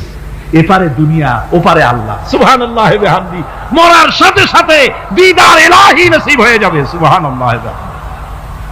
সাহাবায়ে কেরাম, আপনি চিন্তা করেন, তাদের মা বাবা বিবি বাল বাচ্চা সন্তান সবকিছুকে ফেলে রেখে আল্লাহর দ্বীনের জন্য রক্ত দিতে পেরেছেন। কি কারণে? জীবনকে তাদের কাছে তুচ্ছ মনে হয়েছে। এই জীবন জীবন নয়, ওই জীবনই তো সবচেয়ে সেরা জীবন, যে জীবনে আমার মাওলা আমার উপরে খুশি হয়ে যাবে। সুবহানাল্লাহ। আমার মাবুদ আমার উপরে খুশি হয়ে যাবে, ওইটা হচ্ছে সবচেয়ে নিয়ামতের মওত। এই জন্য রাসূল সাল্লাল্লাহু আলাইহি ওয়াসাল্লাম বলেছেন, কেউ যদি শাহাদাতের তামান্না করে দিল থেকে, সে যদি তার বিছানায়ও মরে, আল্লাহ পাক ওটাকে শাহাদাত হিসেবে ধরে নেবেন। হযরত ওমর রাদিয়াল্লাহু তাআলা আনহু দোয়া করতেন, আল্লাহুম্মা রযুকনি শাহাদাতান ফি সাবিলিক ওয়াজআল মাউতি ফি বালাদি রাসূলিক। আয় আল্লাহ, তুমি দয়া করে মেহেরবানি করে আমাকে শাহাদাতের পেয়ালা পান করাও। শাহাদাতের মওত সবচেয়ে নিয়ামতের মওত। কিয়ামতের দিন এই শহীদ তার আত্মীয় স্বজনের ব্যাপারে 70 জন লোকের ব্যাপারে আল্লাহর কাছে সুপারিশ করার মতো পাওয়ার লাভ করবে। শহীদ ভাইরা, এই শাহাদাত নসিব হওয়ার জন্য তামান্না আমাদের দিলের মধ্যে থাকা উচিত। আল্লাহর দ্বীন প্রতিষ্ঠার জন্য প্রয়োজনে আমরা জান দিব, মাল দিব। পারবো না? পারবো কিনা? আমার ভাইরা, আব্দুল উজ্জা মক্কা শরীফের বাড়ি, 20 বছরের যুবক, কলিজার মধ্যে সবসময় চায় এতিম মানুষ, বাপ মারা গেছে একেবারে ছোট অবস্থায়, খুব গরিব। চাচা তাকে বড় করেছে, চাচা তাকে ঘর দিয়েছে, বাড়ি দিয়েছে। বুখারীর হাদিস, বুখারী শরীফে এসেছে। বাড়ি ঘর জায়গা জমি সোনা দানা টাকা পয়সা উট ঘোড়া সব দিয়েছে, প্রতিষ্ঠিত করে দিয়েছে। কিন্তু আব্দুল উজ্জা শান্তি পায় না।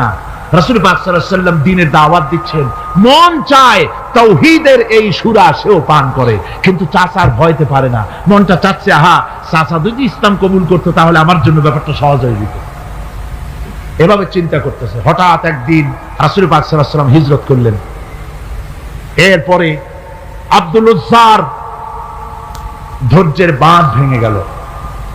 আব্দুল উজ্জা গিয়ে বলছে, চাচা, মুহাম্মদ সাল্লাল্লাহু আলাইহি ওয়াসাল্লামের নাম তো নিশ্চয়ই শুনেছেন। বলে, হ্যাঁ শুনেছি। তিনি যে ইসলামের দাওয়াত দেন, ওটা আপনার কাছে কেমন লাগে? তার মানে বলছে যে আমার কাছে তো খুব ভালো লাগে। চাচা, ইসলাম কি কবুল করবেন? এই অগণিত মূর্তির সামনে মাথা নত করে আমাদের কোনো লাভ নাই। ওই মূর্তিগুলি আমাদের কোনো সাহায্য করতে পারে না। এক আল্লাহ বিশ্বাস করার জন্য মুহাম্মদ সাল্লাল্লাহু আলাইহি ওয়াসাল্লাম আমাদের বলেছেন। চাচা বলছে, খবরদার, এই কথা যদি আবার উচ্চারণ করো তাহলে আমি তোমাকে যা দিয়েছি সব ছিনায় নেব। আব্দুল উজ্জা বলছেন, তাহলে আর আমি সহ্য করতে পারলাম না। চাচা, আপনার সামনেই আমি ঘোষণা করলাম, একদিন চাপা রেখেছি, আর পারলাম না। আমি ঘোষণা করে দিলাম, লা ইলাহা ইল্লাল্লাহু মুহাম্মাদুর রাসূলুল্লাহ। চাচা বলল, তুমি এর পরিণতি জানো? আব্দুল উজ্জা বলল, কি পরিণতি? চাচা বলতেছি, এই কলেমা পড়ার কারণে আমি তোমাকে যা দিয়েছিলাম, ঘোড়া দিয়েছি, উট দিয়েছি, বাড়ি দিয়েছি, সব আমি তোমার কাছ থেকে ছিনাইলাম, সব ফেরত দিতে হবে। তিনি বললেন, আমি রাজি আছি, আমি রাজি আছি। আপনি আমার সোনা দানা ঘোড়া উট আর ঘর বাড়ি যা দান করেছেন, এই দুনিয়াটার মালিকও যদি আমারে বানাই দিতেন, আমি এর বিনিময়ে কলেমা পড়া থেকে আর আমি নিজেকে থামায় রাখতে পারি না। বলে, আমার সব আমাকে ফেরত দাও। বলল, দিলাম, যা আপনি দিয়েছেন সব আপনাকে ফেরত দিলাম। চাচা বলছে, জায়গা জমি টাকা পয়সা সোনা দানা সব পেলাম, তোমার গায়ে যে জামা, তোমার পরনের যে লুঙ্গি, ওটা আমার টাকার খোলো। আব্দুল উজ্জা বললেন, আপত্তি নাই, জামা খুলে দিলে, পরনের লুঙ্গিটাও খুলে দিলে।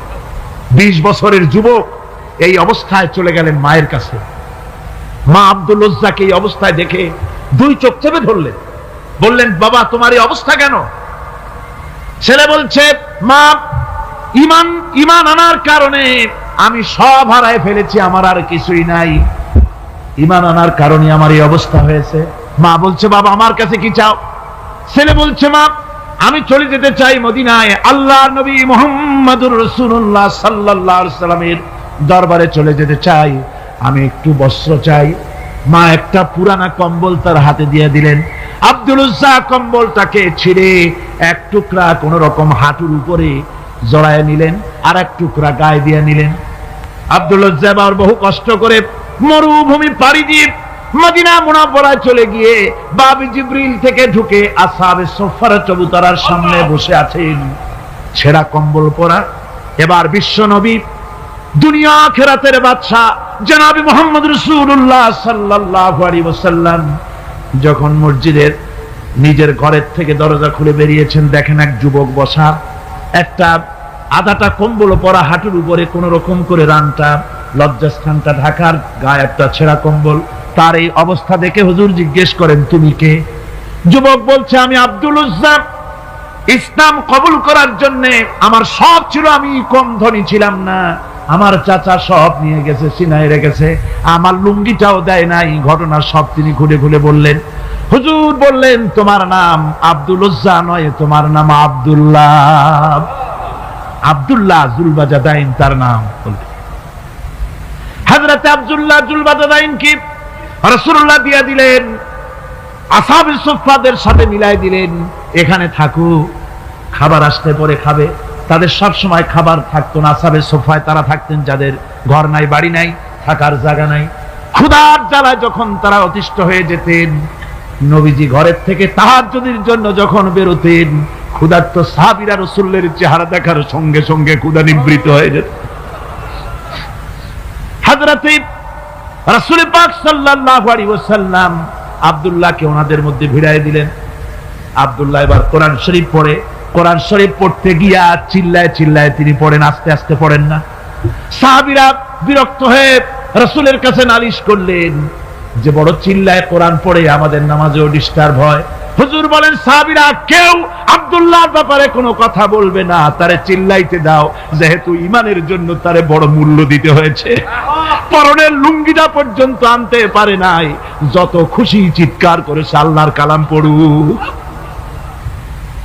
তাবুকের যুদ্ধ, রাসূলুল্লাহ তাবুকের দিকে রওনা করেছেন, 30,000 সৈন্য নিয়ে রওনা করেছেন। ওই জিহাদে মানুষেরা প্রাণ ভরে রাসূলুল্লাহকে সাহায্য করেছেন।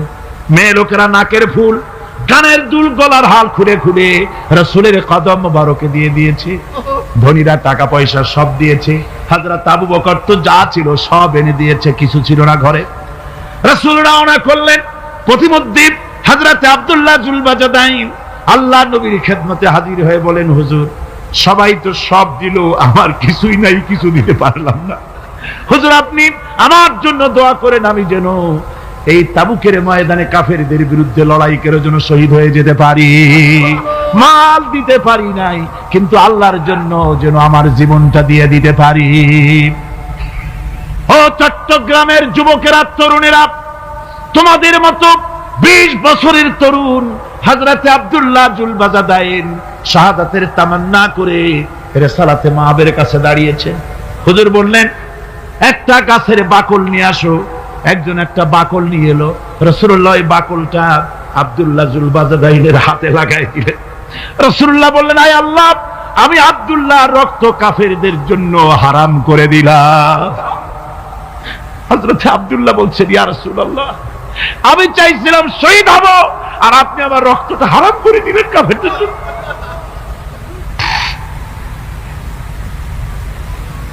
আল্লাহ নবী বলেন, আব্দুল্লাহ রে, কোন চিন্তা করো না, তোমার মৃত্যু যদি জ্বরেও হয়, আল্লাহ রাব্বুল আলামিন তোমার শাহাদাতের দরজা দিয়ে দিবেন। তাবুকের প্রান্তরে চলে গেলেন। কয়েকদিন ওই তাবুকের ময়দানে থাকায় রাসূলের কাছে খবর এলো, আব্দুল্লাহ মারাত্মক জ্বরে আক্রান্ত হয়ে ইন্তেকাল করেছেন। রাসূলুল্লাহ বললেন, আমি জানাজা পড়াবো। হযরতে আব্দুল্লাহ জানাজা হলো গভীর রাত। কবরের ভিতরে একজন দাঁড়ায়া লাশ ধরার জন্য একজন কবরের ভিতরে দাঁড়িয়েছে। দুইজন লোকে লাশ নিয়ে আসতেছে। হযরতে বেলাল আলো উঁচু করে দাঁড়ায় ধরে আছে, অন্ধকার রাত, কবরের ভিতরে একজন দাঁড়ানো, লাশ নিয়ে এসেছে দুজনে, কবরের ভিতরে যিনি দাঁড়ানো তিনি বলছেন, এই লাশকে তোমাদের ভাইকে আদবের সাথে কবরে রাখো। কবরের মধ্যে যিনি দাঁড়ানো তিনি আর কেউ নয়, বিশ্বনবী মুহাম্মদুর রাসূলুল্লাহ সাল্লাল্লাহু আলাইহি ওয়াসাল্লাম। হযরতে রাসূলুল্লাহ বলতেছেন, আবু বকর, ওমর, তোমাদের ভাইকে আদবের সাথে কবরে রাখো, খবরদার বেয়াদবি করো না। কবরের মধ্যে আল্লাহ নবী আব্দুল্লাহ জুলবাজাদাইনকে নিজ হাতে শোয়ায় দিয়া কবরের উপরে পাথর বিছিয়ে দিয়ে নবীজি বললেন, রব্বুল আলামিন, আজকের এই সন্ধ্যা পর্যন্ত আমি আব্দুল্লাহর প্রতি রাজি ছিলাম, তুমিও আব্দুল্লাহর প্রতি সন্তুষ্ট হয়ে যাও।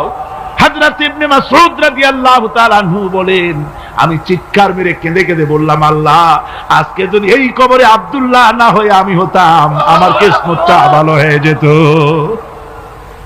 যুবকেরা, ও তরুণ মুসলমানেরা, তোমরাই রক্ত দিয়ে ইসলাম কায়েম করেছো। কে কায়েম করেছে ইসলাম? মুসলিম তরুণেরা, মুসলিম যুবকেরা, তোমাদের অবদান সব চাইতে বেশি।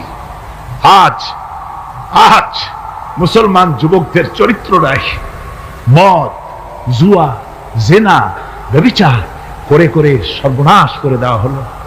সরকারি ভাবে, বেসরকারি ভাবে, বিভিন্ন ভাবে যুবকদেরকে মিসগাইড করার জন্য মদ দেওয়া হয়, টাকা দেওয়া হয়, অস্ত্র দেওয়া হয়, সব দিয়ে যুবকদের চরিত্র নষ্ট করা হচ্ছে। অথচ যুবক হচ্ছে একটা জাতির মেরুদণ্ড।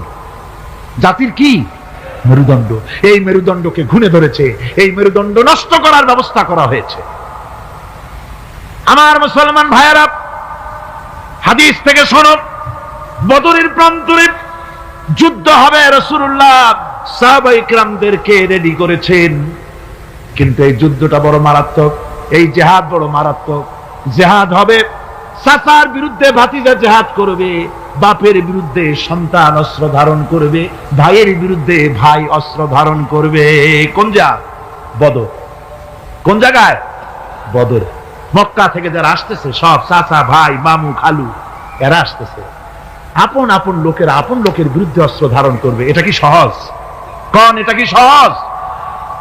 রাসূলুল্লাহ যুদ্ধের কথা মানুষকে বুঝাচ্ছেন, একটু ইতস্তত করছেন। হযরত রাসূল পাক সাল্লাল্লাহু আলাইহি ওয়াসাল্লাম যুদ্ধের কথা সাহাবায়ে কেরামদের সামনে পেশ করতেছেন, আর একটু ইতস্তত করতেছেন এই কঠিন যুদ্ধে সাহাবীরা কিভাবে মেনে নেবে। রাসূলের মনের অবস্থা বুঝতে পেরে হযরত মিকদাদ রাদিয়াল্লাহু তাআলা আনহু, বর্ষিয়ান সাহাবী, তিনি দাঁড়ায় গেলেন। তিনি দাঁড়ায় বলছেন, ইমদি বিনা ইয়া রাসূলুল্লাহ হাইসু মা তাশা। হে রাসূল, আপনি আমাদেরকে নিয়ে চলুন, আল্লাহ যেদিকে আপনাকে যেতে বলে, হাইসু মা তাশা আয় হাইসু মা আমারাকাল্লাহ, যেদিকে আল্লাহ আপনাকে যেতে বলেন আমাদেরকে নিয়ে আপনি সেদিকে চলেন।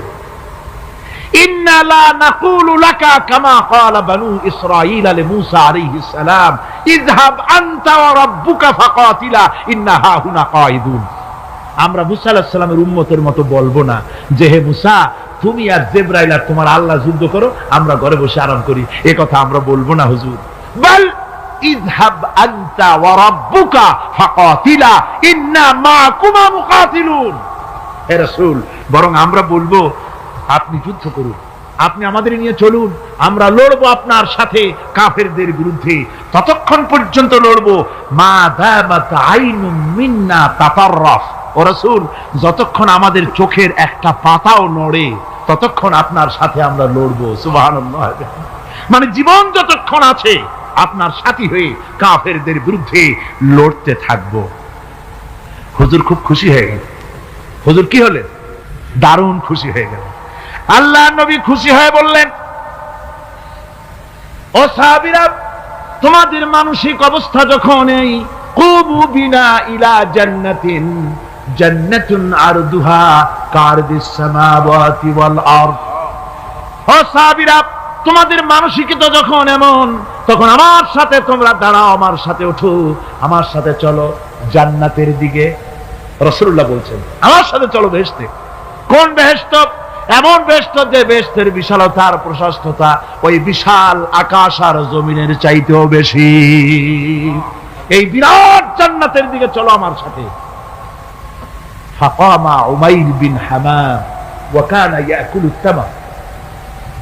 যুবকেরা, তোমাদের মতো তরুণ, তোমাদের মতো এক যুবক যার নাম উমাইর, তিনি দাঁড়িয়ে গেলেন, হাতে ছিল খোরমা, খোরমা খাচ্ছিল। দেখেন না, বক্তৃতা হয়, মাঠে ওয়াজ নসিহত হয়, আর যুবকেরা দাঁড়ায় দাঁড়ায় বাদাম খায়, হয় না?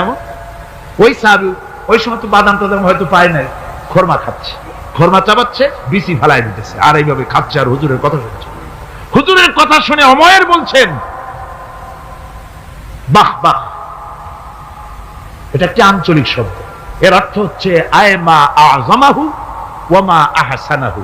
হে রাসূল, আপনি কত সুন্দর কথা বললেন, আপনি কি বিশাল কথা বলেছেন, কত বড় কথা বলেছেন। জিহাদ করলে, জান দিলে এমন বেহেশত পাবো, জান্নাতুন আরদুহা কারদিস সামাওয়াতি ওয়াল আরদ, যে বেহেশতটা হবে ওই বিশাল আকাশের চাইতেও বিস্তীর্ণ, এমন বেহেশত পাবো। ওয়াল্লাহি লাউ কুনতু হাইয়ান হাত্তা আকুলাহুন্না ইন্নাহা লাহায়াতুন তাওয়িলা। আল্লাহর কসম, আমি যদি হাতের সবগুলি খোরমা খেতে যাই তাহলে তো অনেক সময় লাগবে, বেহেশতে যেতে দেরি হয়ে যাবে, অনেক দেরি হয়ে যাবে বেহেশতে যেতে। ফারামা বিহিন্না, হাতের সবগুলি খোরমা তিনি ফেলে দিলেন। ও যুবকেরা, হযরত ওমর তোমার মতো যুবক খোরমা খাওয়া সহ্য করলেন না আল্লাহর জান্নাতে যাওয়ার লোভে। জান্নাতে যেতে দেরি হয়ে যাবে, আল্লাহর সঙ্গে দিদার করতে দেরি হয়ে যাবে, এই মনে করে হাতের খোরমাগুলি ফালায় দিলেন, জিহাদের ময়দানে ঝাঁপায়ে পড়লেন। হাদিস শরীফে এসেছে, উমাইর জিহাদ করে বেশ কিছু কাফেরদেরকে নিহত করে নিজেও শহীদ হয়ে গেলেন। রাসূলুল্লাহ বদরের শাহাদাতের জানাজা করার সময় একজন সাহাবী বলে দিলেন, হুজুর এই সেই উমাইর, আপনি যখন বেহেশতের কথা বলছিলেন, খোরমাগুলি খাওয়ার তর সহ্য হয় নাই বেহেশতে যাওয়ার জন্য, এই সেই উমাইর। আল্লাহর নবী উমাইরের কাছে দাঁড়ায় আঙ্গুল দিয়ে তার শরীরের দিকে দেখায় বললেন, ইন্নাকা মিন আহলিহা। ও যুবক, যেই বেহেশতের জন্য খোরমা খাওয়ার সময় তুমি পাও নাই, আমি নবী সাক্ষী দিচ্ছি তুমি অবশ্যই সেই বেহেশতের অধিবাসী, ওই বেহেশত তোমার জন্য। সুবহানাল্লাহ। আমার ভাইরা, কিয়ামতের দিন এই জান্নাত আল্লাহ রাব্বুল আলামিন দান করবেন ওই সব লোকদের জন্য যারা জান দিবে, মাল দিবে, রক্ত দিবে আল্লাহর দ্বীনের জন্য। কিসের জন্য? আল্লাহর দ্বীন কায়েমের জন্য। যারা জান মাল ওয়াকফ করে দেবে, জীবনকে উৎসর্গ করে দেবে, তাদের জন্য আল্লাহ পাক এই বিরাট নিয়ামত রেখেছেন। তরুণদের বলতে চাই, যুবকদের বলতে চাই, আর বাতিলের পেছনে ঘুরো না, আর তোমার ওই সব নেতাদের পেছনে ঘুরো না যারা নিজেরাও নামাজ পড়ে না, তোমাকেও নামাজের কথা বলে না। ওরা নিজেরা মিথ্যা কথা কয়, তোমরা টের পাও না? কি বলেন, টের পাওয়া যায় না? মারামারি করে নিজেরা আর বদনাম দেয় অপরের উপরে। চোখের সামনে যারা এরকম পারে, চোখের সামনে যারা এরকম পারে, তাহলে রাত দিন 24 ঘন্টা তাদের আমলটা কেমন? এদের পেছনে ঘুরে কোনো লাভ নাই। কোনো লাভ আছে? হ্যাঁ, একটা লাভ আছে। সেই লাভটা হচ্ছে টাটকা কিছু সুখ পেতে পারো, কিছু মদের টাকা, কিছু হোটেলের টাকা, কিছু পরের মেয়ে নিয়ে ঘোরার টাকা, কিছু ভ্রমণের টাকা, কিছু অস্ত্রপাতি, কিছু ত্রাস সৃষ্টি করা। আর ত্রাস সৃষ্টি করবা, কয়টা অস্ত্রের মালিক হইছো? যুবক, তরুণ, বিপদগামী তরুণদের বলবো, সরকার অননুমোদিত অস্ত্র যাদের কাছে আছে, শুনে রাখো, এই অস্ত্র কাউকে ক্ষমা করে না, এই অস্ত্র কাউকে ক্ষমা করে না। সাপ পোষার মতো, যে সাপ তুমি দুধ কলা দিয়ে পোষো, ওই সাপ তোমাকে আবার দংশন করবে। ওজা মরে না? মরে না। সাপ খেলা যারা দেখায় তারা মরে কিনা? ওই সাপেই তাকে কাটে। সুতরাং গভর্নমেন্ট অনুমোদিত অস্ত্র তোমার কাছে, পাইপ গান, রিভলভার, স্টেন গান, এলএমজি, আদমজি, কত রকমের অস্ত্রপাতি যুবকদের কাছে। ঘুম নাই, সারা রাত অস্ত্র থাকে কাছে, আর কি কি লাল পানি খাইয়া চোখ দুইটা থাকে এত বড় বড়, দেখলেও ভয় করে, মাথায় ভাল্লুকের মতো চুল। মানুষ মারো তোমরা, মানুষ মারো। আহা, যারে মারলা একটুখানি হিউম্যানিটি, বিবেক দিয়ে চিন্তা করো। যাকে মেরেছ ওই রাত্রে তার বাড়ির কাছে যাও, ওই রাত্রে গোপনে তার বাড়ির কাছে গিয়ে দেখো তার মা কিভাবে তার সন্তানের জন্য কাঁদতেছে, মায়ের কোলটা খালি হয়েছে বলে কিভাবে কাঁদতেছে, তার বাবা কিভাবে কাঁদতেছে, তার বউ থাকলে কিভাবে ছটফট করতেছে, তার কলিজার টুকরা সন্তান থাকলে কিভাবে আব্বা আব্বা বলে কাঁদতেছে। যারে গুলি করে মেরেছো একবার বাড়ির কাছে গিয়ে কান পাচা শোনো। মনে রাখো যুবক, সন্ত্রাসীরা শুনে রাখো, অস্ত্র দিয়া মানুষকে যারা মেরেছো, আল্লাহর কসম করে বলি যেভাবে মেরেছো ওইভাবে তোমাকেও নিহত হতে হবে, কোনো সন্দেহ নাই। বাড়িতে গিয়ে ডায়েরিতে লিখে রাখো আমার কথা। থামুন, বাড়িতে গিয়ে ডায়েরিতে লিখে রাখুন, ডায়েরিতে লিখে রাখো, যদি তুমি কাউকে হত্যা করে তার বউকে যদি বিধবা বানায় থাকো, তোমার বউ বিধবা হবেই, কোনো সন্দেহ নাই। তুমি যদি কারো ছেলেকে এতিম বানায় থাকো, তোমার ছেলেকে আল্লাহ এতিম বানায় রাস্তায় ভিক্ষা করায় ছাড়বেন। তুমি যদি কারো বাপকে মাকে কাঁদায় থাকো, আল্লাহ রাব্বুল আলামিন তোমার মা বাপকে কাঁদাবেন। তুমি যদি বেয়নটের খোঁচা দিয়া, ড্যাগারের খোঁচা দিয়া একটা মানুষকে যদি বুক ফেরে থাকো, তোমার বুকটা ঝাঁঝরা করে দেওয়ার মতো অস্ত্র আল্লাহ তৈরি করে রেখেছে। বিশ্বাস করো, বিশ্বাস করো। অননুমোদিত অস্ত্র থানায় জমা দিয়ে দাও, মসজিদে ঢোকো, নামাজ পড়ো, চরিত্রবান হয়ে যাও। তোমাদের প্রতি আমার উদাত্ত দাওয়াত, আমার বুক ভরা দরদ। তোমাদের বিরুদ্ধে আমাদের কোনো বিদ্বেষ নাই, হিংসা নাই, আছে কলিজা বড় দরদ। দেখতে পাচ্ছি জাহান্নামের দিকে যাচ্ছ। এ পথটা কোন দিকের পথ? যারা বলেন কোথার পথ? ওই নেতাদের পিছনে আর চলো না, তওবা করো। ওই নেতাদের পিছনে আর যাবে না যারা তোমাদেরকে টাকা দেয় আর অস্ত্র দেয়, যারা তোমাদেরকে মদ দেয় আর নারী দেয়, ওদের পিছনে আর চলবে না। ওয়াদা করো। যুবকরা কি পারবে ওয়াদা করতে? ওই সব নেতাদের পিছনে জীবনে আর যাবে না। ওয়াদা করতে পারো? হাত উঁচু করে দেখাও যুবকেরা।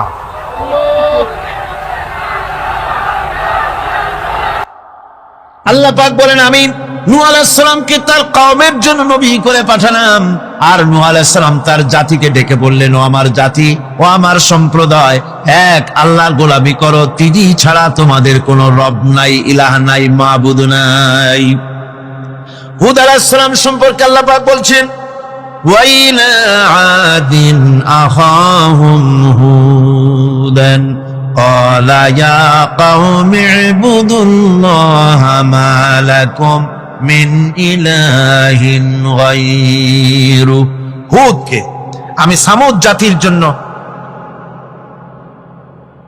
আমি সালেহ আলাইহিস সালামকে তার জাতির জন্য পাঠাইছি, হুদকে তার জাতির জন্য পাঠাইছি, এবং তারা সকলেই বলেছেন হে আমার জাতি, এক আল্লাহর গোলামি করো, এক আল্লাহর দাসত্ব করো, আর কারো গোলামি করা যাবে না।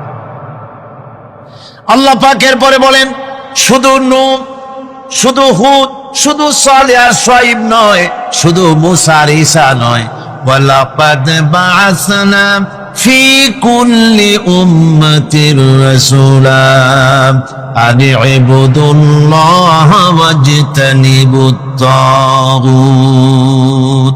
আমি প্রত্যেক জাতির জন্যই রাসূল প্রেরণ করেছি এবং সকলেই দাওয়াত দিয়েছেন আনি ইবুদুল্লাহ ওয়াজতানিবুত তাগুত, এক আল্লাহর গোলামি করো, এক আল্লাহর আনুগত্য করো, আর তাগুতকে বর্জন করো। তাগুত হচ্ছে সেই শক্তি যে শক্তি শুধু নিজেই আল্লাহর আইন অমান্য করে না, অন্যদেরকেও অমান্য করতে বাধ্য করে। তাকে কি বলা হয়? কোরআনে কারীম বলছি, وما أرسلنا من قبلك من رسول إلا نوحي إليه أنه لا إله إلا أنا فاعبدون।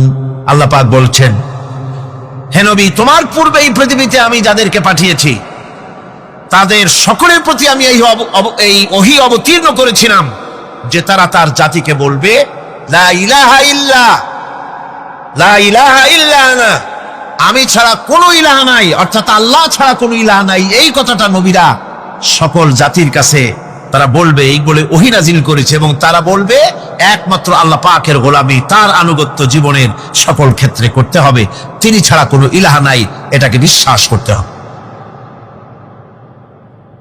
মেরাজ উপলক্ষে আল্লাহ পাক রাসূল করিম সাল্লাল্লাহু আলাইহি ওয়াসাল্লামকে যে পেগাম দিয়েছিলেন, যে হাদিয়া দিয়েছিলেন, যে 14টি পেগাম ছিল, তার মধ্যে প্রথম পেগাম যেটা ছিল সেটা ছিল কি?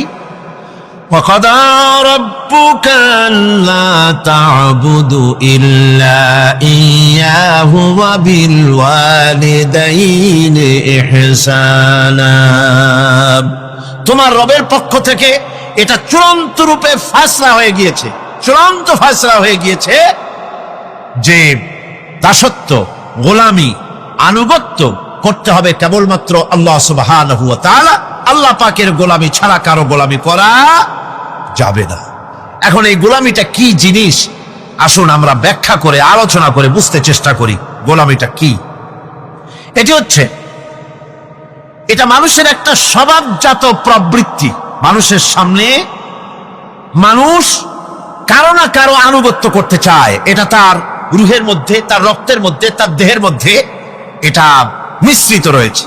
যেমন মানুষ ক্ষুধা লাগলে ক্ষুধা নিবৃত্ত করার জন্য আহারের আশ্রয় গ্রহণ করে, ঠান্ডা লাগলে শীত বস্ত্রের আশ্রয় নেয়, ক্ষুধা লাগলে খাদ্যের আশ্রয় নেয়, গরম লাগলে বৃষ্টি হলে ঘরের মধ্যে আশ্রয় নেয়, মনের ভাষা ব্যক্ত করার জন্যে, মনের কথা ভাবের আদান প্রদান করার জন্য ভাষার আশ্রয় গ্রহণ করে। ঠিক এগুলি যেমন তার সহজাত প্রবৃত্তি, ঠিক অনুরূপ ভাবে উপাসনার প্রেরণা তার মধ্যে স্বাভাবিকভাবেই উপাসনার প্রেরণা তার মধ্যে ঢুকিয়ে দেওয়া রয়েছে। কারো না কারো সামনে তার মাথা নত করা এটি একটি স্বাভাবিক প্রেরণা। ইবাদতের ধারণা প্রকৃতপক্ষে এটি একটি ব্যাপক ধারণা। এর প্রথমে এটাকে দুই ভাগে ভাগ করা যায়, একটা হচ্ছে বন্দিগি এবং আনুগত্য, আর একটা হচ্ছে পূজা বা অর্চনা। বন্দিগি এবং আনুগত্যের ব্যাপারটা হচ্ছে যে উচ্চতর কোন একটি সত্তার সামনে মাথা নত করে দেওয়া, যেটাকে আরবিতে বলা হয় ইজহারে তাজাল্লুল, নিজেকে ছোট করা, নিজেকে ছোট করা। এই নিজেকে ছোট করাটা, এটা কিন্তু আল্লাহ পাক ছাড়া কারো সামনে মাথা নত করা, কথা বুঝেন না নাকি? আল্লাহ ছাড়া কারো সামনে মাথা নত করা যাবে না। আমি যখন পার্লামেন্টে ঢুকলাম সর্বপ্রথম, জীবনে তো আর যাই নাই কোনোদিন, ঢুকলাম, ঢুকে দেখি অধিকাংশ লোক ঢুকছেন রুকুর হালতে আর বেরোচ্ছেন রুকুর হালতে। কারণটা কি আমি বুঝলাম না, বিষয়টা কি, এরকম করে কেন? পরে একজনকে জিজ্ঞেস করলাম যে বিষয়টা কি। তারা বললেন যেভাবে রুলস অফ প্রসিডিওর এটা লেখা আছে, এরকম করে মাথা নিচু করে ঢুকতে হয়। কোথায় আছে? আমি রুলস অফ প্রসিডিওর নিলাম, দেখলাম তার ভিতরে সত্যি সত্যি লেখা আছে, article number 263 rules of procedure, যে বই দিয়ে, যে বিধান দিয়ে সংসদ চলে, এর ভিতরে পরিষ্কার ভাবে লেখা রয়েছে সংসদ সদস্যগণ এই হাউসের ভিতরে প্রবেশ করাকালীন এবং বহির্গমনকালীন স্পিকারকে সম্মান জানাবার জন্য মাথা নিচু করে ঢুকবেন আর বেরোবেন। আমি বিষয়টা জেনে নিলাম, এবং কথা, পার্লামেন্ট এমন একটা জায়গা যেখানে কথা বলতে চাইলেই বলা যায় না। অনেকে মনে করে তাদের এমপিরা খালি বসে থাকে, কথা কয় না কেন? আর কথা বলতে জানা লাগবে, বিধি জানতে হবে। ওখানে দাঁড়ালেই জিজ্ঞেস করে কোন বিধিতে কথা বলবে, এবং বিধি যদি জানা না থাকে তাহলে আহাম্মকের মতো খাড়ায় থাকতে হবে। আমি বিধি জানতে চেষ্টা করলাম। পরের দিন, 3 দিনের দিন আমি সব গোছায় টোছায় নিয়ে উপস্থিত হলাম, সংবিধান পড়লাম, রুলস অফ প্রসিডিওর পড়লাম, এরপরে আমি ফ্লোর নিলাম।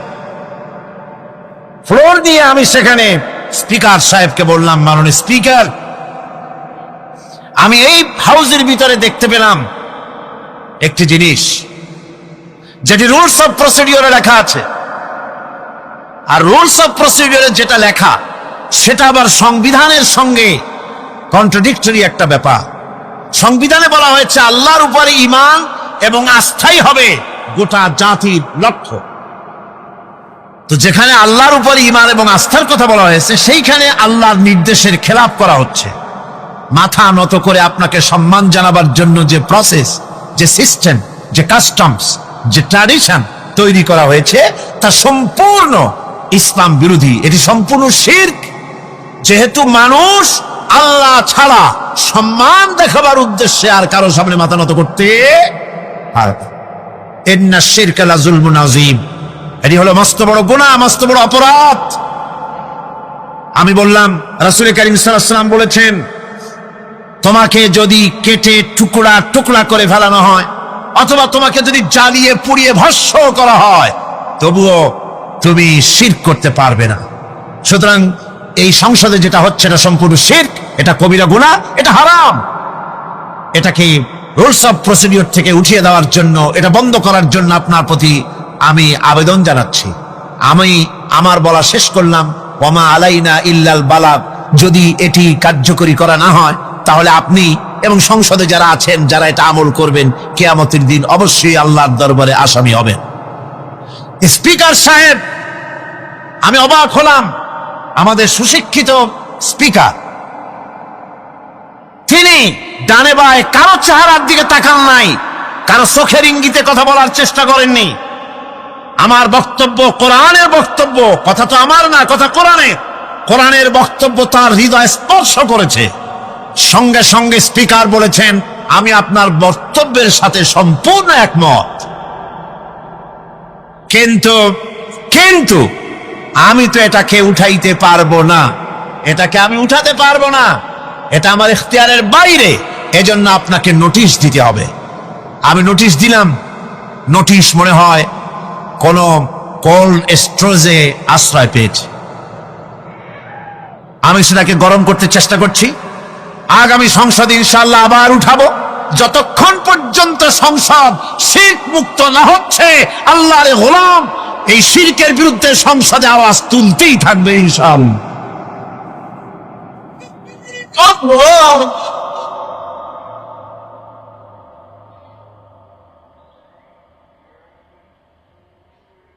সুতরাং আজ ইজহারে তাদাল্লুল, মানুষ নিজেকে ছোট করবে কেবলমাত্র আল্লাহর কাছে। কার কাছে? আল্লাহ ছাড়া কারো সামনে মানুষ মাথা নত করতে পারবে না।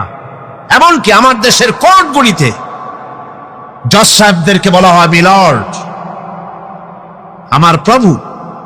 ব্রিটিশের শেখানো কথা, কোন মুসলমান উকিলের এমন কথা বলা উচিত নয়, জায়েজ নয়, হারাম। এ ধরনের কাস্টমস, এ ধরনের ট্র্যাডিশন উৎখাত করা উচিত। মাননীয় স্পিকার, মাননীয় জজ সাহেব, সম্মানিত জজ সাহেব এভাবে বলতে পারে, কিন্তু আমার প্রভু তো মুসলমানের একজন। প্রভু কয়জন? তার নাম কি? এই 4-5 জনে কইলেন আল্লাহ। আল্লাহর নাম নিতে দুঃখ লাগে, ভয় করে, লজ্জা করে। চিল্লা এখন প্রভু কে? আল্লাহ সুবহানাহু ওয়া তাআলা। সুতরাং তার সামনেই মাথা নত করতে হবে। এখন বন্দেগী বা আনুগত্য, আমি এই জিনিসটা একটা দৃষ্টান্তের মাঝে আপনাদের সামনে পেশ করতে চাই। খুবই গুরুত্বপূর্ণ বিষয়, আপনারা শুনলে আশা করি আল্লাহ পাক আমাদেরকে ফায়দা দান করবেন। আমি দোয়া চাই এই গুরুত্বপূর্ণ বিষয়টি যেন গুছিয়ে আপনাদের সামনে পেশ করতে পারি, আল্লাহ পাক যেন তৌফিক দান করেন। বন্দেগী বা আনুগত্য, এই আনুগত্যটার একটা দৃষ্টান্ত এভাবে দেওয়া যায়, যেমন চাকর মনিবের আনুগত্য করে। চাকর কার আনুগত্য করে? মনিবের। মনিবটা বলে, চাকর সেগুলিকে মান্য করে। এটাকে আরেকটু বড় করে যদি দেখতে চান তাহলে এভাবে বলা যায়, জনগণ, একটা দেশের জনগণ সরকারের আনুগত্য করে। সরকার যা বলে সরকারের আনুগত্য করে।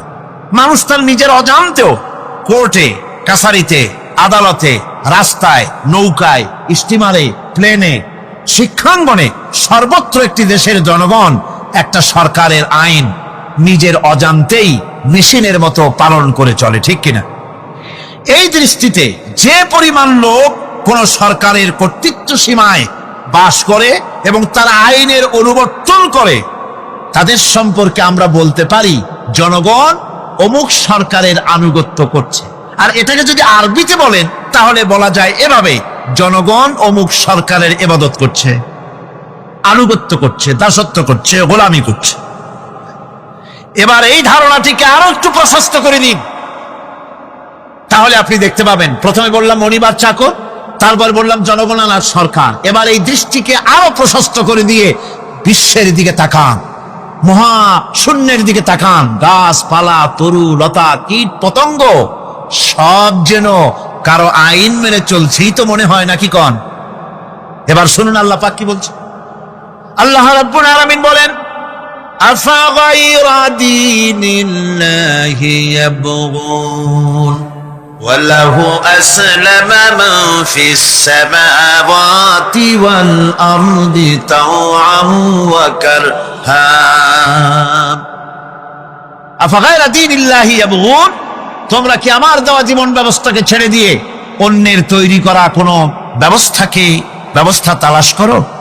ওয়ালাহু আসলামা মান ফিস সামাওয়াতি ওয়াল আরদ, অথচ আকাশে যা আছে, জমিনে যা আছে, সব কিছু আনুগত্যের মস্তক আমার সামনে মাথা নত করে দিয়েছে। সুবহানাল্লাহ বিহামদিহি, ঠিক কিনা? একটি ধূলি কণা থেকে শুরু করে নক্ষত্র লোক অবধি যা কিছু আমরা দেখতে পাই, যা দেখি না, সব হুকুম মানে কার? এই আইনের বৃদ্ধাচরণ করার ক্ষমতা কারো নাই। এটাকে বলা যায় গোটা বিশ্ব চরাচর আনুগত্য করছে, গোলামি করছে, ইবাদত করছে। কার করছে? আল্লাহ পাকের। এটাকে ইংরেজিতে বলা হয় ল অফ নেচার, এটাকে আরবিতে বলা হয় কানুনে ফিতরত, এটাকে বাংলায় বলা হয় প্রকৃতির আইন। এই আইনকে লঙ্ঘন করার ক্ষমতা কারো নাই। বন্ধুগণ,